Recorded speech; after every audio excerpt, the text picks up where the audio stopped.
É curioso esse fato da camisa 10 aí, né, Mauro?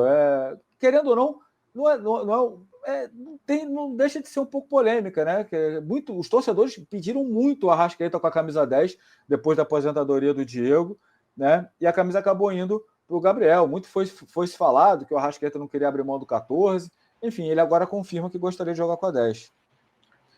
Cara, assim, primeiro, assim, eu acho que é estranho, porque primeiro ele já tinha dado entrevistas demonstrando nenhum apego ao número 10, né? Falando até que queria usar o 14 e tal. Fazer história, essa coisa toda. E eu acho assim, uma certa falta de sensibilidade ficar falando sobre isso depois do ano ridículo que ele e seus colegas protagonizaram, né? E depois de várias vezes o Arrascaeta não conseguiu jogar 90 minutos. A maioria dos jogos é um jogador de 60 minutos. Aos 15 segundos do tempo, ele está saindo.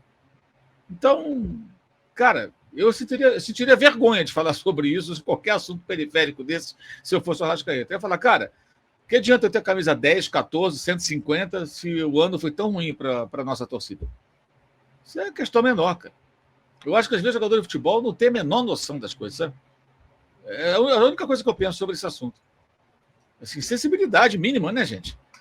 Ah, o número da camisa. Se dane o número da camisa, meu amigo. Se dane.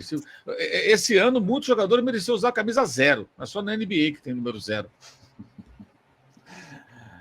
André, viu alguma coisa demais na entrevista do Arrasca ou não? E o que o Mauro falou, né? Tem momentos e momentos para você falar, né? E normalmente essas entrevistas, essas declarações são dadas nas férias, como foi a do Gabriel também lá no podcast, né? Essas entrevistas, elas são... só levantam bola, né? Não tem um questionamento mais sério, fica aquela coisa de... Esse formato, ele é uma coisa que é confortável para todo mundo. O cara fica lá, não sei se foi nesse estilo, mas o cara fica lá 2 horas, ali, muitas vezes com cerveja e tal, e conversa de bar... E conversa de bar entre 2 pessoas, sendo que uma é convidado, você não vai colocar o cara contra a parede, né? Então fica essa coisa, é isso que o Mauro falou.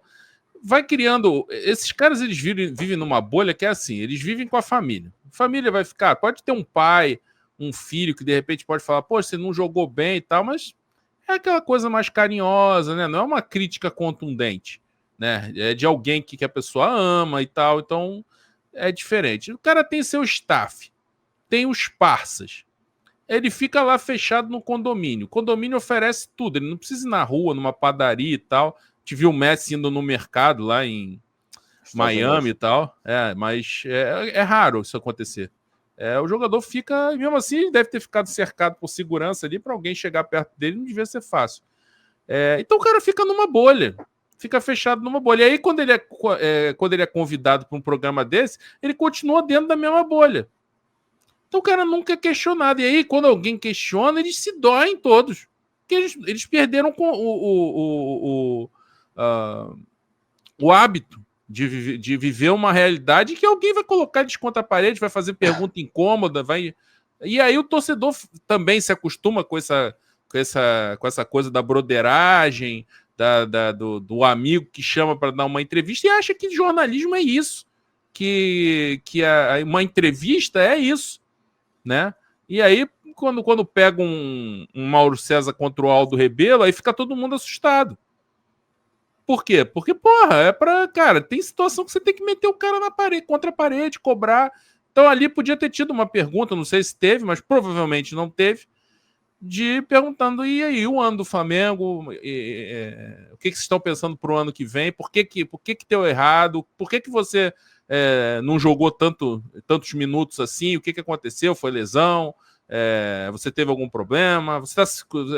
A preparação foi problemática ou foi tudo bem e o time só foi mal? Enfim, qualquer coisa assim que coloca o cara numa situação um pouco mais incômoda, né? Porque a entrevista, essencialmente, ela é feita para isso. Ela é feita para tentar tirar do entrevistado qualquer coisa além das declarações protocolares. E não é só o caos, é aquela coisa, né? Eu nunca contei isso em nenhum lugar, vou contar aqui. Aí o cara, opa, já corta. O jornalismo não é isso, cara. Então a pessoa precisa entender. Tudo bem, esses caras que fazem podcast não tem necessariamente que fazer jornalismo, mas estão perdendo o contato com o jornalismo, somente no meio do futebol, por causa disso, porque acham que tem que ser tudo na base da broderagem. Quem critica, quem faz pergunta incômoda em coletiva, etc., é o chato, é o anti, é isso, enfim. O Wallace Medeiros falou aqui, ó, mas quando o Flamengo não era milionário, Marcos Braz teve algumas sacadas em 2019, trazendo Maldonado e Álvaro, que estavam em baixa. O Fabiano mandou 2 superchats aqui. O primeiro ele falou aqui, ó, times europeus têm escolinhas na Nigéria, Camarões e Costa do Marfim. O projeto do Flamengo parece apontar para a expansão de marca... Parece apontar para a expansão de marca mais do que para caça-talentos. E ele completou aqui, podcasts são o que tem gerado conteúdo de ex-atletas, dirigentes, personalidades do futebol. Os caras não encaram jornalistas à vera. É isso que sobra. Tá aí a opinião do Fabiano. Obrigado. E o André falou muito... Só um detalhe, assim, podcast, muitas vezes, não é entrevista, é bate-papo. Papo furado, não é entrevista. Entrevista é uma outra coisa. Se alguém quiser entender o que é entrevista, pega agora no final do ano, assiste um filme chamado Frost Nixon. Você vai entender o que é uma entrevista. Uma puta entrevista. Sabe? Assiste o filme. Se o cara for um pouquinho inteligente, não precisa ser muito, não. O cara vai entender a parada. Aquilo é entrevista. Podcast é papo furado, conversa de brother e tal, e e requentador de treta. Tem muitos. Eu não vou em nenhum. Por que eu não vou em nenhum? Eu, sem ir, de vez em quando aparece meu nome nesses podcasts, para lembrar o dia que eu discuti com... Não é discussão, debati com alguém no programa, na televisão. Programa de debate, pô. Às vezes a chapa esquenta um pouco, esquenta. Acontece. Não é fake, acontece. Aí tentam transformar aquilo numa inimizade. E pessoas que já debati que não são minhas inimigas. E que se tivesse que ficar com algum problema, não seria por aqui, seria por alguma outra razão. Teve até um caso de um colega que eu encontrei pessoalmente poucas vezes, nunca trabalhamos na mesma empresa ali ao mesmo tempo e tal. E aí perguntaram para ele e a sua treta com o Mauro César? Aí o colega fala assim, treta com o Mauro? Não teve treta com o Mauro César. Não, no Twitter não, aquilo foi uma brincadeira. Estava brincando, tudo, a gente não tem nenhum problema. Título do corte, fulano e a treta com o Mauro César. Aí o cara começa a assistir e o cara fala que não teve treta nenhuma. Então, assim, uma das razões que eu não vou é essa. Você vai chegar lá, vamos falar de assuntos interessantes? Não. O cara vai querer ficar falando dessas bobagens, lembrar o dia, não sei do quê. Então, isso também não é jornalismo, cara, desculpa. Ou é mau jornalismo, ou é bate-papo. Eu não sou contra, não. Tem um público para isso que faça. Eu prefiro não participar por isso. Talvez um dia até vá um. Se eu perceber que vai poder ser um papo saudável ali, sem requentar treta, né? Ou fabricar, porque às vezes a minha treta é só um debate, e se eu achar que pode ser interessante, mas assim eu prefiro não participar. O pessoal chama e eu educadamente falo, gente, eu não vou no podcast. Por isso.